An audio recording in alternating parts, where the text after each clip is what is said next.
जैसे जा रहे हैं ना हम लोग बिटकॉइन को लेके, तो लग रहा है दुनिया से पीछे ही रह जाने वाले हम लोग। क्यों? अब बताता हूँ। देखो, पड़ोसी मुल्क, वो वाला नहीं, वो वाला छोटू सा देश है हमारा पड़ोसी, भूटान। भाई इन लोगों ने ना क्रिप्टो इतना सारा क्यूमुलेट या इतने सारे रिजर्व्स जो हैं बिटकॉइन के, इन्होंने बना लिए हैं। 3rd largest bitcoin reserves in the world हो चुके हैं भूटान के पास। हम लोग क्या कर रहे हैं? हम लोग टैक्स खेल रहे हैं। ठीक है, क्रिप्टो पे टैक्स लगेगा 30%। छोड़ो, सबके पहले थोड़ा हम समझते हैं कि भूटान ने किया क्या और कैसे। भूटान ऐसा देश जिसके स्टॉक एक्सचेंज में सोचो कितनी कंपनीज होंगी। तो हमारे एनएससी में, बीएससी में कितनी सारी कंपनीज हैं। ठीक है, हजारों कंपनीज हैं हमारे स्टॉक एक्सचेंज में।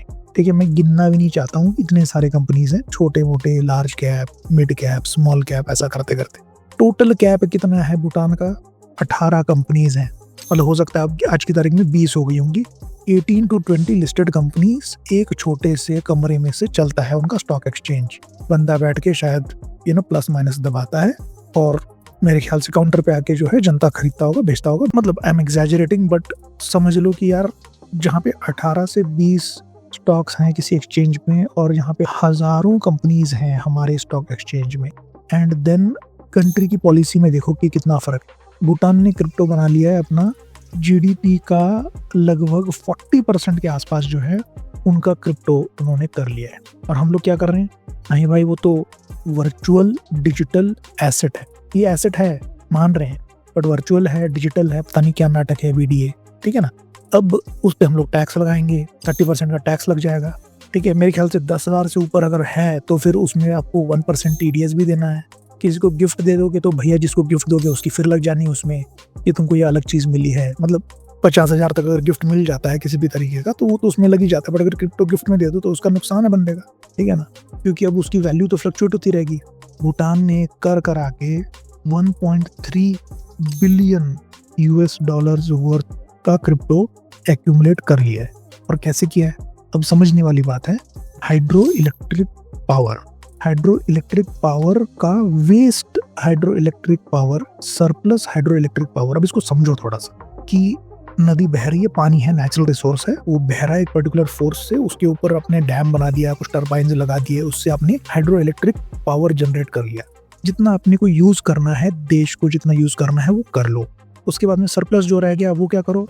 आप उसको लगा दो। पावर जो जनरेट कर रहे हो उसका आप बिटकॉइन में माइनिंग कर रहे हो। मतलब माइनिंग करो और क्रिप्टो कमाओ। ऐसा नहीं है कि आप खरीद ले रहे हो, जैसे एल साल्वाडोर ने किया था। उनने बहुत बड़ा इतना बढ़िया प्रेस रिलीज, नाच रहे हैं जैसे कोई बहुत भयंकर फेस्टिवल चल रहा है। बहुत दिन गाना किया इन लोगों ने। एल साल्वाडोर ने हल्ला मचा दिया कि भाई हम लोग ना बिटकॉइन, मतलब क्रिप्टो, ये वो नाटक इन लोगों ने खरीदा है। एंड जब खरीदते हो तो फिर मार्केट को आपको नाप तोल के खरीदना पड़ता है, फ्लक्चुएट होता है एसेट जो है। बट भूटान ने क्या किया, वो तो हवा में से बना रहा है ना। अपने पास नेचुरल रिसोर्सेज जो हैं, जो फ्री फंड का जो सरप्लस हमारे देश को, हमारे सिटीजन्स को यूज होने के बाद में जो बच गया, उसमें से वो लोग सरप्लस जो है वो लगा के बना दे रहे हैं। एक सिंगापुर की कंपनी है, नाम है कंपनी का बिटडीयर, BITDEER। उसके साथ में मिलकर इन्होंने बनाया है। एज अ कंट्री हमारे पास इतने सारे, इंडिया के पास इतने सारे रिसोर्सेज हैं। हम लोग बोलते हैं कि यार हम उनका पानी रोक देंगे, ये कर देंगे, वो कर देंगे। अरे हमारे पास जितना पानी बह रहा है उस पे से जो हाइड्रो इलेक्ट्रिक पावर वेस्ट हो जा रहा है या सरप्लस हो जा रहा है, या फिर मान लो कि सरप्लस नहीं करना है, 1% बहा दो यार उस तरफ, आप बिटकॉइन माइन कर लो। Forget about the citizens. एक कंट्री के लिए एक एसेट, एक काइंड ऑफ लेवरेज, एक kind of uh fall back asset create हो सकता है कि नहीं हो सकता है? तो ये सोचने वाली बात है। बट नहीं कर रहे हम लोग टैक्स खेलेंगे। तो इससे प्रॉब्लम क्या हो रहा है? जनता क्या बोल रही है? आज की युवा पीढ़ी जो है, आज की जो जनरेशन है, जो कुछ करना चाहती है, कुछ काबिल है, लेट्स से एक स्टार्टअप फाउंडर है, वो बोलता है कि मेरे को क्रिप्टो में कुछ बनाना है, मेरे को एक ऐसा क्रिप्टो ऐप बनाना है जो आपको अपनी क्रिप्टो एसेट से यूपीआई में पे करने की काबिलियत दे देगा। और हुए भी होंगे, कुछ लोगों ने किए भी होंगे। बट इसमें इतना सारा रेगुलेशन है, इतनी सारी फाइट है, इतनी सारी मुशक्कत है, इतना सारा आप मुश्किलात ला दोगे लोगों में, वो तो भाग जाएगा यहाँ से। कहाँ जाएगा? वो चला जाएगा दुबई, वो चला जाएगा सिंगापुर, वो चला जाएगा किसी ऐसी नोमैडिक वीज़ा देने वाली कंट्री में जहाँ पे वो टैक्स हेवन मिल जाए उसको। क्योंकि वो तो बनाना चाहता है ना, वो तो चाह रहा है कि यार मैं कुछ बनाऊँ, वो तो चाहता है कि वो इंडिया के लिए कुछ बना पाए। बट अब इंडिया में नहीं बना पा रहा है तो वो किसी और देश के लिए बनाएगा।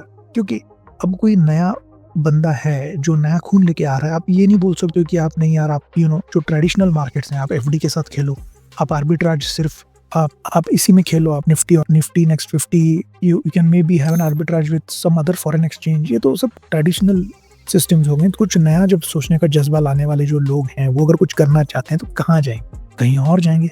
तो अगर आप चाहते हो कि ये ब्रेन ड्रेन ना हो, अगर आप चाहते हो कि कुछ अच्छा हो हमारे देश के लिए, तो ये सब छोड़ो। अब यार 1-2% लोग टैक्स भर रहे हैं, ठीक है, अब जस्ट टू मैक्सिमाइज दैट आप बोल रहे हो कि नहीं यार, एक very fringe section of society जो शायद बिटकॉइन या क्रिप्टो में कुछ करने की कोशिश कर रहा है, आप उसको 30% लगा दोगे टैक्स। और ये भी नहीं है कि अब मान लीजिए बिटकॉइन में मेरे को नुकसान हो गया और इथेरियम में प्रॉफिट हो गया, तो ऐसा नहीं मैं ऑफसेट कर लूँ उसको।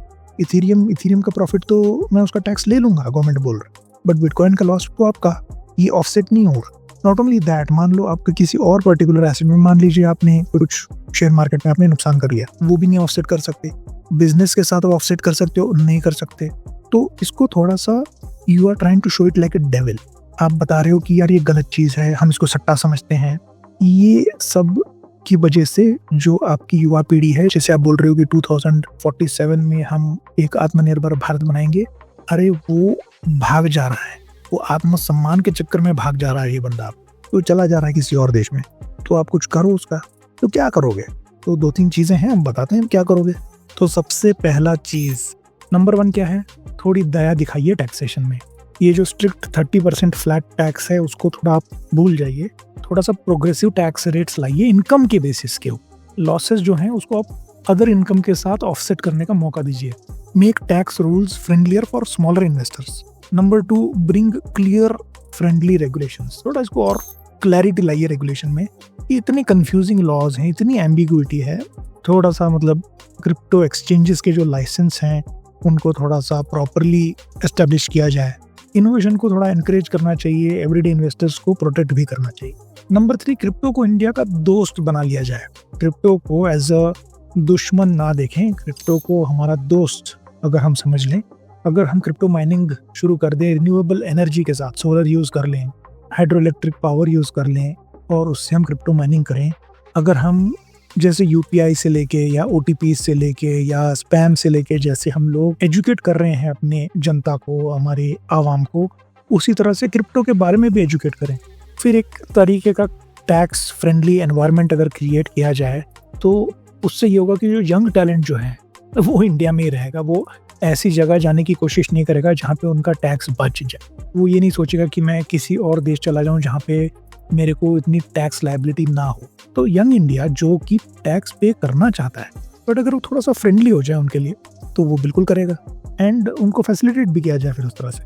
तो फ्रेंड्स देखो, एक छोटा सा देश जो मैप में मतलब ढूंढना भी मुश्किल है उस देश को, भूटान, जो इतना आगे बढ़ जा रहा है बिटकॉइन को लेके, क्रिप्टो को लेके, बल्कि हमारे देश में इतनी काबिलियत होते हुए हम किसी एक टैक्स सर्कस में अटक चुके हैं।